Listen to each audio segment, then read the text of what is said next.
अध्याय 5 Jim Corbett राष्ट्रीय उद्यान। पाठ परिचय। प्राकृतिक संतुलन बनाए रखने में जंगल और जंगली जीवों का विशेष योगदान है। इनकी सुरक्षा ही वास्तव में पृथ्वी की सुरक्षा है। भारत में वन्य जीव संरक्षण के लिए जिम कॉर्बेट राष्ट्रीय उद्यान बनाया गया था। आइए पढ़कर इसके विषय में जानकारी प्राप्त करते हैं। व्याख्या। इस परिचय में बताया गया है कि जंगल और जंगली जीव प्रकृति के संतुलन को बनाए रखने में बहुत महत्वपूर्ण भूमिका निभाते हैं। उनका मतलब है कि जंगल और जंगली जानवर मिलकर पर्यावरण को स्वस्थ और संतुलित रखते हैं। इनकी सुरक्षा करना ही पृथ्वी की सुरक्षा के बराबर है। इसलिए भारत में वन्य जीवों की रक्षा के लिए जिम कॉर्बेट राष्ट्रीय उद्यान बनाया गया था। इस परिचय के बाद पाठ में जिम कॉर्बेट राष्ट्रीय उद्यान के बारे में और जानकारी दी जाएगी। कठिन शब्दार्थ। प्राकृतिक संतुलन प्रकृति में हर चीज का सही और सामंजस्यपूर्ण होना। वन्य जीव संरक्षण जानवरों और पौधों की रक्षा करना। राष्ट्रीय उद्यान ऐसा जंगल जो विशेष संरक्षण के लिए रखा गया हो। जिम कॉर्बेट राष्ट्रीय उद्यान है। इसे सन 1936 में उत्तराखंड के नैनीताल नामक जिले में स्थापित किया गया था। प्रारंभ में इसका नाम हैली राष्ट्रीय उद्यान था, परंतु बाद में इसका नामकरण कॉर्बेट राष्ट्रीय उद्यान के रूप में कर दिया गया। जिम कॉर्बेट वह व्यक्ति था जिसने इसकी स्थापना करने में विशेष योगदान प्रदान किया था।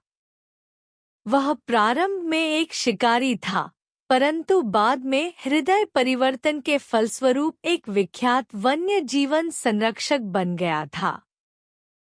व्याख्या।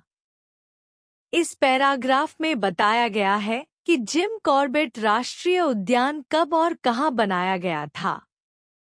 इसे 1936 में उत्तराखंड के नैनीताल जिले में स्थापित किया गया था। शुरू में इसका नाम हैली राष्ट्रीय उद्यान था, लेकिन बाद में इसका नाम बदलकर कॉर्बेट राष्ट्रीय उद्यान रख दिया गया। जिम कॉर्बेट नामक व्यक्ति ने इस उद्यान की स्थापना में खास मदद की थी। पहले वह शिकारी थे, यानी जानवरों का शिकार करने वाले, लेकिन बाद में उनका मन बदल गया और वह प्रसिद्ध वन्य जीवन संरक्षक बन गए जो जानवरों और जंगलों की रक्षा करते हैं। इससे यह भी पता चलता है कि कैसे जिम कॉर्बेट ने अपने जीवन में बदलाव किया और वन्य जीवन की सुरक्षा के लिए समर्पित हो गए। कठिन शब्दार्थ। स्थापित, बनाना या खोलना। जिला एक बड़ा प्रशासनिक क्षेत्र। हृदय परिवर्तन, मन का बदलना। विख्यात, प्रसिद्ध, जाने माने। जिम कॉर्बेट राष्ट्रीय उद्यान पर्वतीय क्षेत्र के लगभग 520.8 किलोमीटर के क्षेत्र में विस्तृत है। इसमें कई नदियां बहती हैं, दलदली गर्त, घास भूमियां तथा झीलें सम्मिलित हैं। यह सामान्यतः एक पर्णपाती वन भूमि है जिसमें साल, पीपल, रोहिणी, आम आदि के वृक्ष पाए जाते हैं।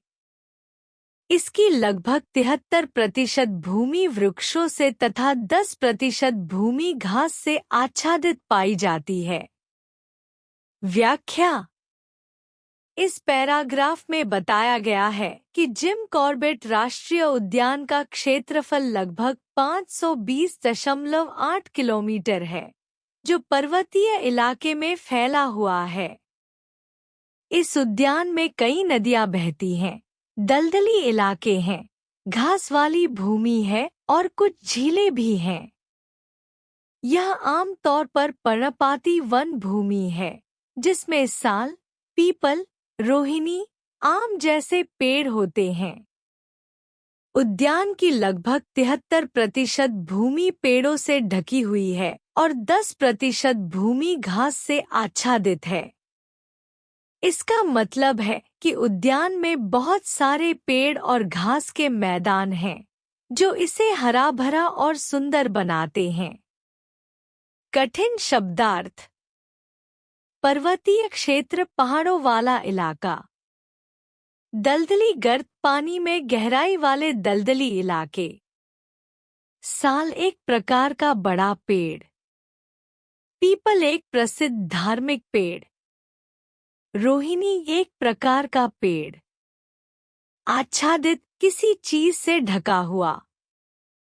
इस उद्यान में वृक्षों की लगभग 110 प्रजातियां, स्तनधारियों की लगभग 50 प्रजातियां, पक्षियों की 580 प्रजातियां तथा सरीसृपों की 29 से ज्यादा प्रजातियां पाई जाती हैं। यह संकटापन्न बंगाल बाघ का संरक्षण क्षेत्र है। यह देश का पहला उद्यान था जिसे बाघ संरक्षण परियोजना के अंतर्गत लिया गया था।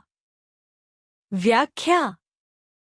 इस पैराग्राफ में बताया गया है कि जिम कॉर्बेट राष्ट्रीय उद्यान में विभिन्न प्रकार के पेड़ पौधे, स्तनधारी जानवर, पक्षी और सरीसृप पाए जाते हैं।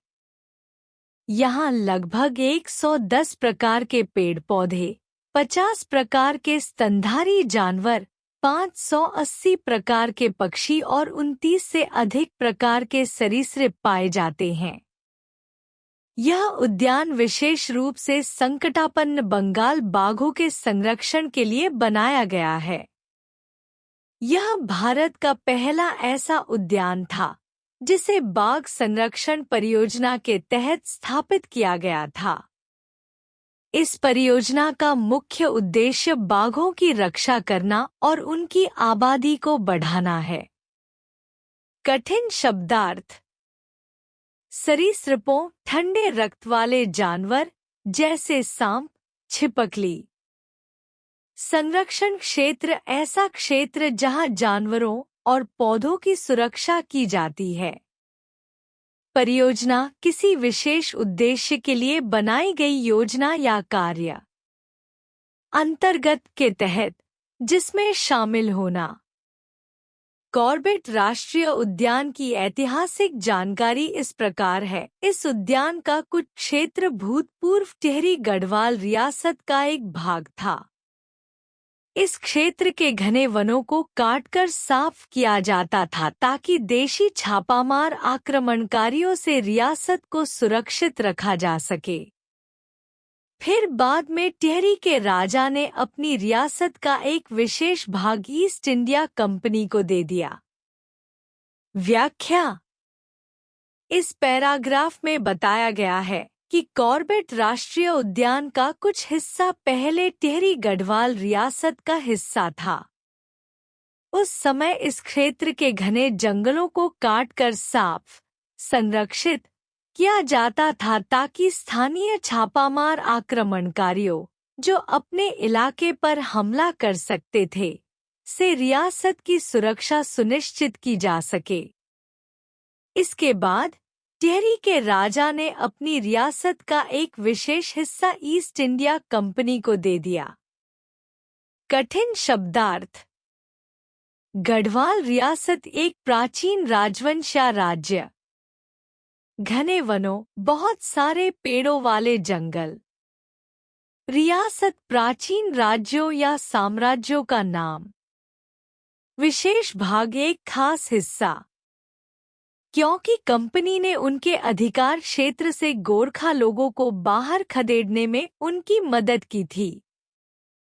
बाद में ब्रिटिश सरकार ने इसी क्षेत्र पर हैली नामक राष्ट्रीय उद्यान की स्थापना की थी।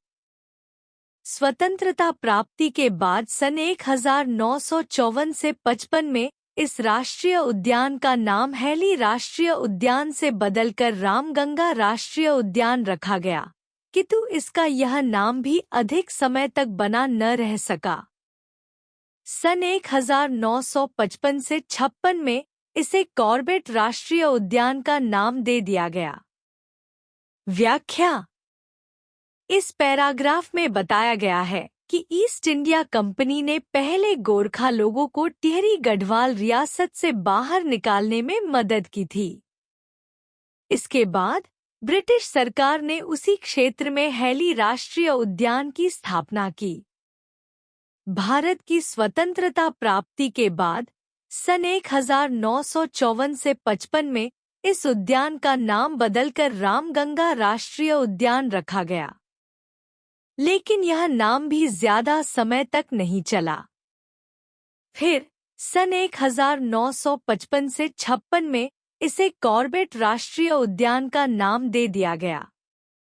इस प्रकार उद्यान का नाम समय के साथ बदलता रहा और अंततः इसे जिम कॉर्बेट के नाम पर नामित किया गया। कठिन शब्दार्थ। गोरखा नेपाल के पूर्व सैनिक जो भारत में विभिन्न कार्य करते थे। खदेड़ना, किसी स्थान को छोड़ने के लिए मजबूर करना। किटू, लेकिन यहाँ वाक्य में स्पष्ट नहीं, संभवतः टाइपो हो सकता है। नामकरण, अनाम देना। स्थापन करना, बनाना या स्थापित करना। इसको यह नाम विश्व प्रसिद्ध लेखक तथा वन्य जीवन संरक्षक जिम कॉर्बेट के नाम पर दिया गया। ये वही व्यक्ति थे जिन्होंने इस वन्य भूमि को आरक्षित क्षेत्र का दर्जा दिलाने के लिए कठोर संघर्ष किया था। व्याख्या। इस पैराग्राफ में बताया गया है कि कॉर्बेट राष्ट्रीय उद्यान का नाम जिम कॉर्बेट के नाम पर रखा गया है। जिम कॉर्बेट एक विश्व प्रसिद्ध लेखक और वन्य जीवन संरक्षक थे। वे वही व्यक्ति थे जिन्होंने इस वन्य भूमि को आरक्षित क्षेत्र का दर्जा दिलाने के लिए बहुत मेहनत और संघर्ष किया था। इसका मतलब है कि उन्होंने यह सुनिश्चित किया कि यह क्षेत्र जानवरों और वन्य जीवों के लिए सुरक्षित और संरक्षित रहे। कठिन शब्दार्थ। विश्व प्रसिद्ध, पूरे विश्व में जाना पहचाना। लेखक जो किताबें या लेख लिखता है। दर्जा, स्थिति या श्रेणी। कॉर्बेट राष्ट्रीय उद्यान विश्व वन्य जीवन निधि अथवा वर्ल्ड वाइल्ड लाइफ फंड के तराई आर्क लैंडस्केप प्रोग्राम के अंतर्गत 13 जैव आरक्षित क्षेत्र में से एक है। इस प्रोग्राम या कार्यक्रम का उद्देश्य नेपाल तथा भारत में उपस्थित कई विशेष वन्य जंतु प्रजातियों जैसे हाथियों, बाघों, एक सींग वाले गैंडे आदि को संरक्षण प्रदान करना है। व्याख्या। इस पैराग्राफ में बताया गया है कि कॉर्बेट राष्ट्रीय उद्यान एक ऐसा उद्यान है जो विश्व वन्य जीवन निधि, जिसे वर्ल्ड वाइल्ड लाइफ फंड भी कहा जाता है, के तराई आर्क लैंडस्केप प्रोग्राम के तहत आता है। यह प्रोग्राम भारत और नेपाल में मौजूद कई खास जानवरों जैसे हाथी, बाघ और एक सींग वाले गैंडे को बचाने के लिए बनाया गया है। इसका मतलब है कि इस उद्यान का मुख्य काम इन जानवरों की सुरक्षा करना और उनकी आबादी बढ़ाना है ताकि वे सुरक्षित रह सकें। कठिन शब्दार्थ। राष्ट्रीय उद्यान ऐसा जंगल जिसे खास सुरक्षा दी गई हो ताकि वहां के जानवर और पौधे सुरक्षित रहें। जंतु प्रजातियां, विभिन्न प्रकार के जानवर। संरक्षण प्रदान करना, किसी चीज को सुरक्षित रखना या बचाना। कॉर्बेट राष्ट्रीय उद्यान विभिन्न प्रकार के वन्य पशु पक्षियों को आश्रय प्रदान करता है। इसमें पाए जाने वाले कुछ प्रमुख वन्य जंतु हैं जैसे बाघ, चीता, तेंदुआ, हाथी, जंगली भैंसा, जंगली बिल्ली, हिरण, सांभर, चीतल, हिमालयी काला भालू, घोरल, भारतीय पेंगोलिन, लंगूर, बंदर, अजगर, मगरमच्छ आदि। व्याख्या। इस पैराग्राफ में बताया गया है कि कॉर्बेट राष्ट्रीय उद्यान में कई प्रकार के जानवर और पक्षी रहते हैं। यह उद्यान इन वन्य जीवों को सुरक्षित जगह प्रदान करता है जहां वे स्वतंत्र रूप से रह सकते हैं। कुछ प्रमुख जानवरों में बाघ, चीता, तेंदुआ, हाथी, जंगली भैंसा, जंगली बिल्ली, हिरण, सांभर, चीतल, हिमालयी काला भालू, घोरल, भारतीय पेंगोलिन, लंगूर, बंदर, अजगर, मगरमच्छ आदि शामिल हैं। इसका मतलब है कि इस उद्यान में विविधता से भरपूर वन्य जीवन है, जो इसे एक महत्वपूर्ण संरक्षित क्षेत्र बनाता है। कठिन शब्दार्थ। विविध प्रकार, कई तरह के वन्य पशु पक्षी, जंगल में रहने वाले जानवर और पक्षी। आश्रय, रहने की जगह, संरक्षित स्थान। प्रमुख, मुख्य, महत्वपूर्ण। वन्य जंतु, जंगल के जानवर। वर्तमान में कॉर्बेट राष्ट्रीय उद्यान देशी विदेशी पर्यटकों के आकर्षण का विशेष केंद्र बन गया है। यहाँ प्रतिवर्ष हजारों की संख्या में भारतीय तथा विदेशी पर्यटक स्वतंत्र रूप से विचरण करते वन्य जंतुओं को देखने के लिए आते हैं। इस राष्ट्रीय उद्यान की सैर करने के विषय में ऐसा माना जाता है कि भारतीय पर्यटकों के लिए यहाँ आने का सबसे उपयुक्त समय ग्रीष्म ऋतु अप्रैल से जून होती है, जबकि विदेशी पर्यटकों के लिए शीत ऋतु नवंबर से जनवरी ही अनुकूल रहती है। व्याख्या। इस पैराग्राफ में बताया गया है कि कॉर्बेट राष्ट्रीय उद्यान आजकल भारतीय और विदेशी दोनों प्रकार के पर्यटकों के लिए एक आकर्षक जगह बन चुका है। हर साल हजारों पर्यटक यहां आकर जंगल में रहने वाले जानवरों को देखने के लिए स्वतंत्र रूप से घूमते हैं। यह माना जाता है कि भारतीय पर्यटकों के लिए यहां आने का सबसे अच्छा समय ग्रीष्म ऋतु अप्रैल से जून है, जबकि विदेशी पर्यटकों के लिए शीत ऋतु नवंबर से जनवरी सबसे उपयुक्त होती है। इसका मतलब है कि गर्मी के महीनों में भारतीय पर्यटक यहां आने को प्राथमिकता देते हैं, जबकि ठंडे महीनों में विदेशी पर्यटक यहां आने को पसंद करते हैं। कठिन शब्दार्थ। पर्यटक वे लोग जो घूमने फिरने के लिए किसी जगह जाते हैं। प्रतिवर्ष, हर साल। संख्या, मात्रा, गिनती। भारतीय, भारत से संबंधित। विदेशी, किसी अन्य देश से संबंधित। सैर करना, घूमने फिरने के लिए जाना। आप भी इस राष्ट्रीय उद्यान की सैर करने जा सकते हैं। इस उद्यान तक पहुंचने का सर्वाधिक सरल रास्ता है दिल्ली से रामनगर की रेल यात्रा। दिल्ली रेलवे स्टेशन से रामनगर के लिए रेलगाड़ी सरलता से उपलब्ध हो जाती है। रामनगर में कॉर्बेट बाग आरक्षित क्षेत्र का मुख्यालय स्थित है। व्याख्या।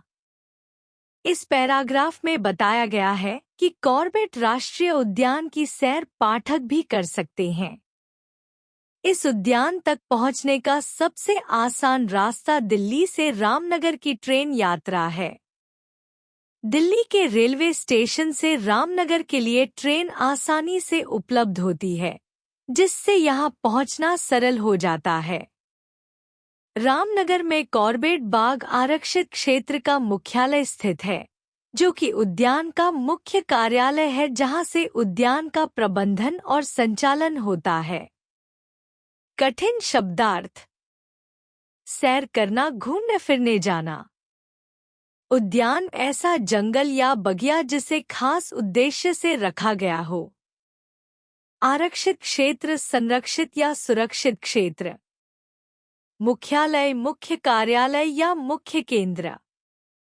इसके अतिरिक्त आप वाराणसी तथा लखनऊ रेलवे स्टेशनों से भी रामनगर के लिए रेलगाड़ियां सरलता से प्राप्त कर सकते हैं। इसके अतिरिक्त रामनगर लखनऊ, नैनीताल, रानीखेत, हरिद्वार, देहरादून तथा नई दिल्ली से सड़क मार्ग द्वारा भी बखूबी जुड़ा हुआ है। अतः आप इन स्थानों से सड़क यातायात द्वारा भी आसानी से रामनगर पहुंच सकते हैं। व्याख्या। इस पैराग्राफ में बताया गया है कि रामनगर, जो कि कॉर्बेट राष्ट्रीय उद्यान का मुख्यालय है, तक पहुंचने के कई आसान रास्ते हैं। आप वाराणसी और लखनऊ के रेलवे स्टेशनों से रामनगर के लिए ट्रेन आसानी से पकड़ सकते हैं। इसके अलावा रामनगर, लखनऊ, नैनीताल, रानीखेत, हरिद्वार, देहरादून और नई दिल्ली से सड़क मार्ग से भी अच्छी तरह से जुड़ा हुआ है। इसका मतलब है कि आप इन सभी स्थानों से रामनगर को सड़क द्वारा भी आसानी से पहुंच सकते हैं। कठिन शब्दार्थ।